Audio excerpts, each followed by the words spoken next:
د نجونو پر وړاندې د طالبانو تازه پریکړه. د اروپایي ټولنې او د حامد کرزي تازه غبرګونونه څه دي، ټول سره همدغه ویډیو کې وګورئ او چینل هم سبسکرایب کړئ. د جهان نیوز درنو لیدونکو السلام علیکم.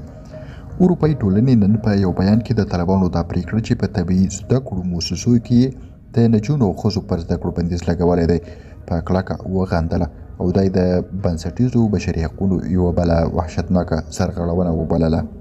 اروپایي ټولنې په خپل بیان کې له طالبانو غوښتي چې سمدستي دا پریکړه بدله کړي. ورته غوښتنه پرون د بخښنې نړیوال سازمان له طالبانو کړې وه. د طالبانو د نوي فرمان له مخې د سهشنبې له ورځې د افغانستان د ټولو طبي زده کړو په مؤسسو کې ښځینه زده کوونکي له زده کړو منع شوي دي. د پریکړې د افغانستان دننه هم غبرګونونه پارولي دي. پخواني ولسمشر حامد کرزي نن په یو بیان کې ویلي دي دا په داسې وخت کې چې افغان ښځې او میندې په ټول هیواد کې له زیاتو روغتیایي ستونزو سره مخامخ دي. دا اعلان د ډېرې خوابدۍ وړ دی. ښاغلي کرزي د طالبانو له حکومته غوښتي دي چې سمدستي دا پریکړه لغوه کړي. درنو لیدونکو، تاسو هم خپل نظریات په کمنټ کې شریک کړئ. ښه وخت ښه شیبې.